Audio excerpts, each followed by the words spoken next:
কোলাহলময় ব্যস্ত পথঘাট ইট পাথরের নগর থেকে একটু নিজেকে বিশ্রাম নিতে শরতের মেঘের ভেলায় ভাসতে ভাসতে আজকে আমরা চলে আসলাম বগুড়ার গ্রামীণ জীবন ও সবুজ প্রকৃতি উপভোগ করার জন্য। আর তারই ধারাবাহিকতায় আজকের ভিডিও সাজিয়েছি বগুড়ার গ্রামীণ জীবন ও সবুজ প্রকৃতি দিয়ে। আসসালামু আলাইকুম, সবাইকে আমার চ্যানেলের পক্ষ থেকে স্বাগতম। আজকের ভিডিওটা একটু ব্যতিক্রমী ভিডিও। আমি আজকে বগুড়ার কিছু গ্রাম বাংলার চিত্র আপনাদের সামনে তুলে ধরব।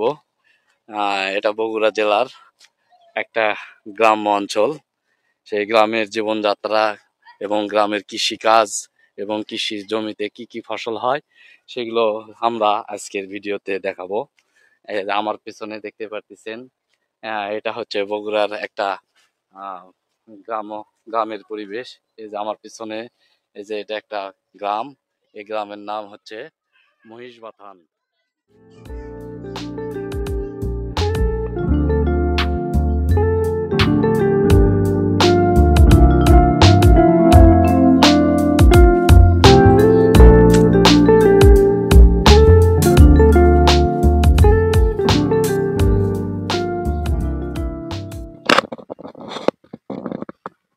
এটি হচ্ছে মাসাং বলা হয়। এটি বগুড়ার হলো একটা বাড়ির সামনে একটা করে বাঁশের এরকম টং বা মাচাং তৈরি করে রাখে। এখানে মানুষ অবসর সময়ে বসার জন্য এ ধরনের মাচাং তৈরি করে। এটা বগুড়ার ভাষায় বলা হয় মাচাং। আর অন্য অন্য জায়গায় টং বা আরো অন্য কিছু বলতে পারে। এটা সচরাচর এই যে বগুড়ার যে বাড়ি ঘরগুলো তার সামনে এরকম একটা খোলা জায়গা থাকে, সেই জায়গাকে বলা হয় খুলি, উঠান।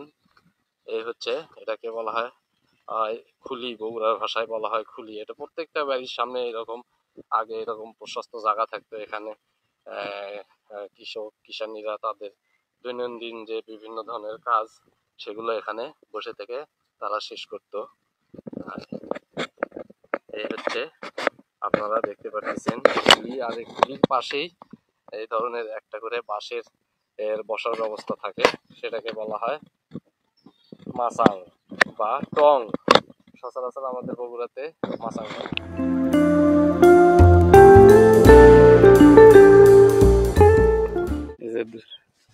এটা হচ্ছে দুই জমির মাঝখান দিয়ে রাস্তা, এটাকে বলা হয় আইলের ঘাটা। গ্রাম অঞ্চলে বলে আইলের ঘাটা। এই যে আমরা সেই আইল দিয়ে সামনের দিকে যাচ্ছি। এপাশে হচ্ছে এটা হলো ধানের জমি। এই যে ধান সোনালি হয়ে আছে, সোনালি ধানে চারদিকে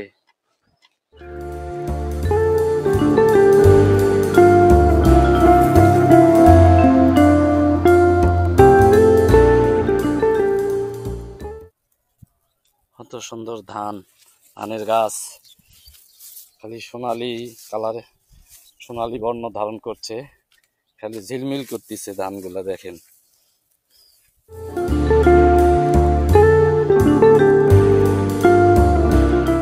এই জমিতে দেখা যাচ্ছে এই যে কোনো কৃষক ভাই এই যে জৈব সার, যে গোবর সার, সেটা দিয়ে রাখছে। কিছুদিন পরে এই সার আর বা এই গোবর পুরা জমিতে ছিটিয়ে দিবে, দেওয়ার পর আবার সেটা ভালো করে চাষ করা হবে।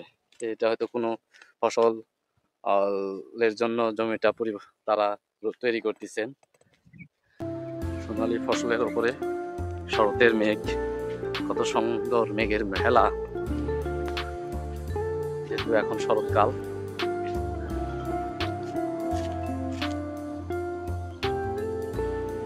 মূলার ক্ষেত, শীতকালীন সবজি মূলার ক্ষেত। এখানে মূলা চাষ করছে। এই মূলার কিছুদিন পরে জমি থেকে তোলা হবে। তোলার পরে এটাকে ধুয়ে আবার বাজারে নিয়ে যায় বিক্রি করা হবে। এই যে কত সুন্দর বেড করে প্রত্যেকটা লাইন লাইনে মূলা।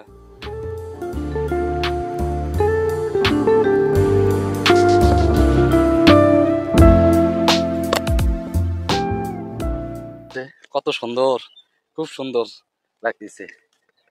এই যে এদিকে কত লম্বা লাইন করছে, লাইন করে মূলা রোপণ করছে আমাদের কোনো কৃষক ভাই।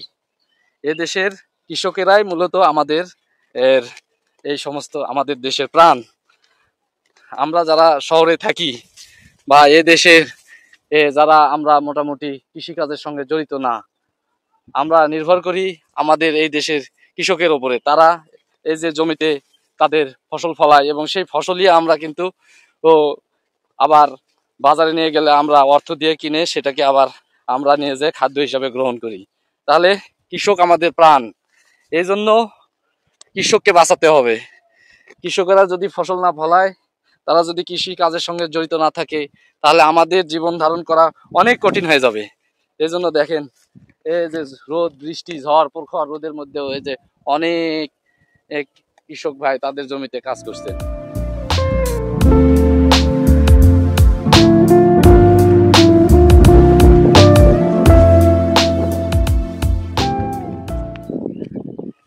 এখানে ধান কাটা শুরু হয়ে গেছে।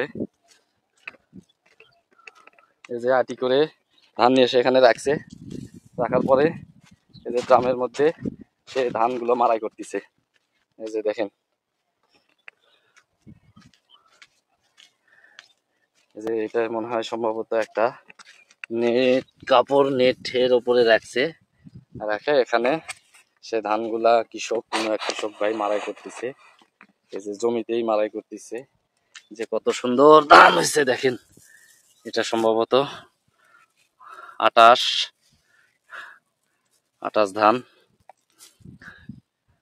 এই ধান আমাদের খাদ্যশস্য উৎপাদনের জন্য কত কষ্ট করতে হয় কৃষক ভাইদের, কিন্তু তারা ন্যায্য মূল্য পায় না এবং তাদেরকে আমরা মূল্যায়ন করার চেষ্টা করি না।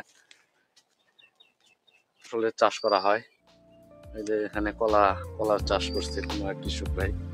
এই যে প্রত্যেকটা গাছে যে কলার পাতা ঝুলছে।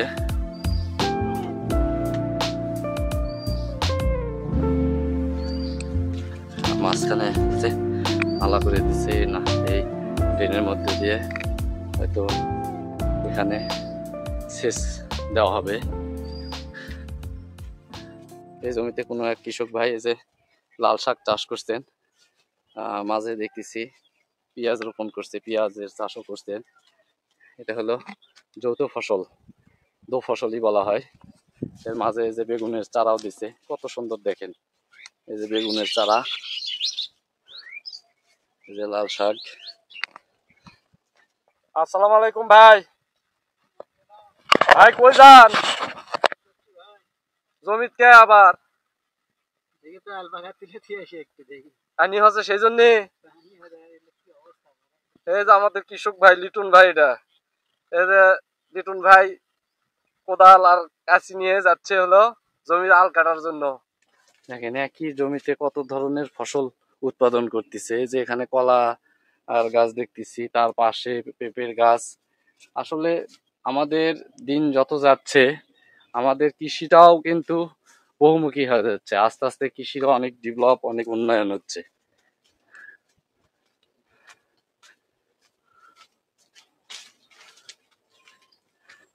এটা হচ্ছে করতোয়া নদী। বর্তমানে নদীতে তেমন একটা স্রোত নেই, যেহেতু বর্ষার শেষের দিকে। এটা এক সময় এটাও প্রচন্ড খরস্রোতা নদী ছিল, তবে উজানে বাঁধ দেওয়ার কারণে এই নদীটি অনেকটা প্রায় নিষ্প্রাণ হয়ে গেছে। এই হচ্ছে আমাদের গ্রামের পাশে দিয়ে প্রবাহিত নদী, করতোয়া নদী। এই নদীতেও এক সময়ে পালতোলা নৌকা সহ বিভিন্ন ধরনের আপনার নৌকা যাতায়াত করত। কালের পরিক্রমায় আসলে নৌকাগুলো হারিয়ে গেছে।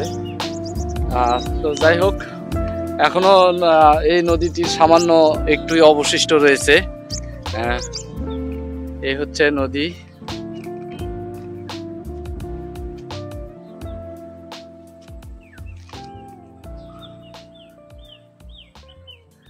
আসলে আমরা যারা শহরমুখী বা শহরে বসবাস করি, তাদের বছরে একবার হলেও এই আমাদের যে গ্রাম বাংলা, যে গ্রামের পরিবেশ, সেটা উপভোগ করা উচিত। গ্রামে যাওয়া উচিত, গ্রামের যে সমাজ ব্যবস্থা, গ্রামের যে প্রাকৃতিক পরিবেশ, গ্রামের আলো বাতাস মাটি, এর সঙ্গে আসলে একটু নিজেকে পরিচয় করিয়ে নেওয়া উচিত। ঠিক আছে, আসলে মাটির টান এটা আমাদের সবার মধ্যেই থাকা উচিত। আমাদের বেশিরভাগ লোকেরই জন্ম গ্রামে, পরে হয়তো আমরা আমাদের জীবনযাপন এবং কাজকর্মের জন্য আমরা শহরমুখী হই, শহরে জীবনযাপন করি।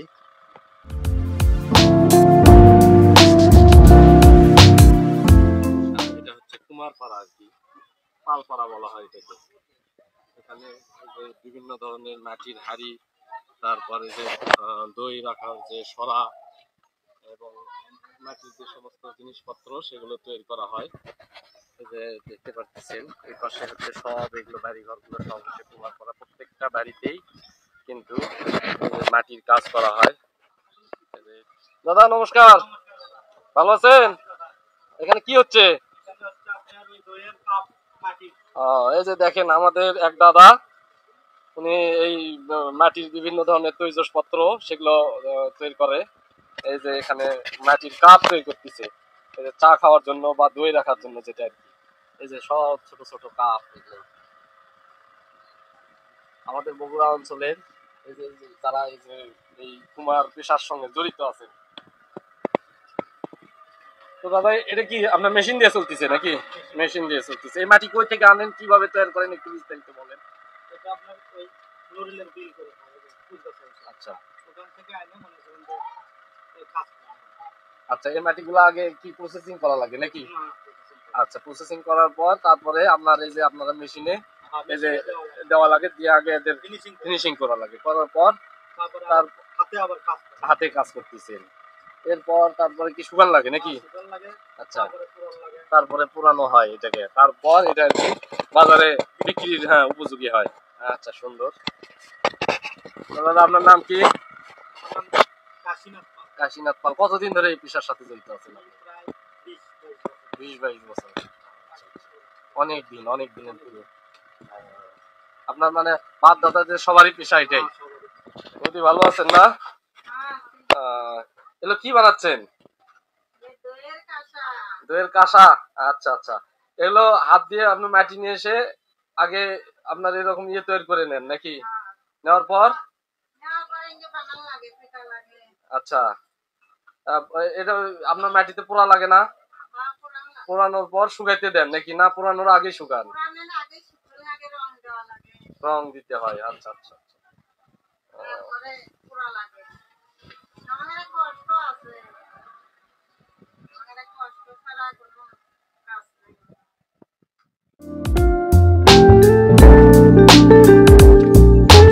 গ্রামের মেঠো পথ, এই যে মেঠো কাদা, বৃষ্টি হওয়ার ফলে চারদিকে কাদা জমে গেছে।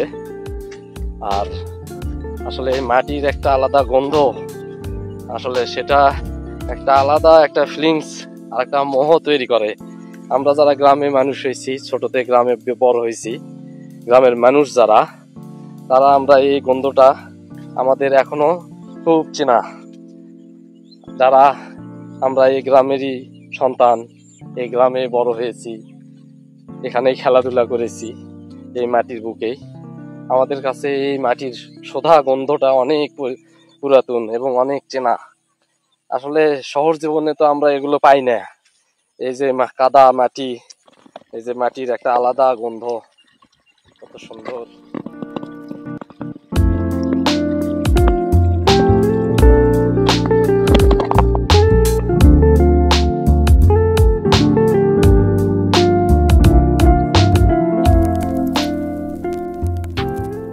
পেছনে দেখতেছেন এটা একটা বিল, এটাকে নরুলের বিল বলা হয়।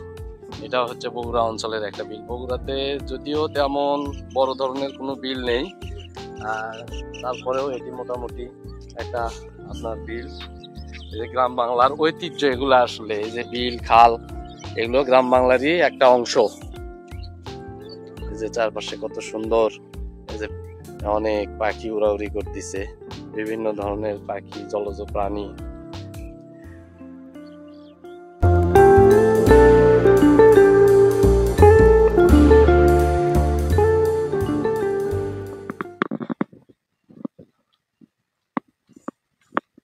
ভাই এলে কি জাল নাকি? কি জাল এটা? চায়না জাল। মাছ মাছ ধরে? কেমন মাছ হলো? কেমন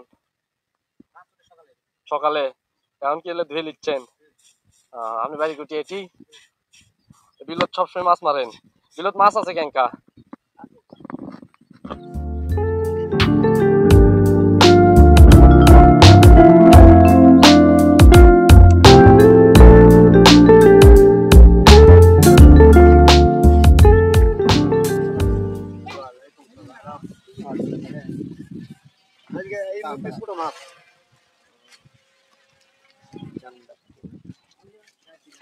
এগুলো মাছ আজকে এই যে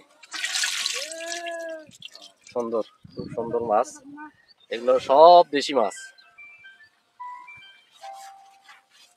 এগুলো যেগুলো মাছগুলো দেখতে পাচ্ছেন এগুলো সব এই বিলের বসি মাছ ওঠেনি দেশি মাছ। হ্যাঁ বসি মাছ এখন রাতে থাকে দিনের বেলা না।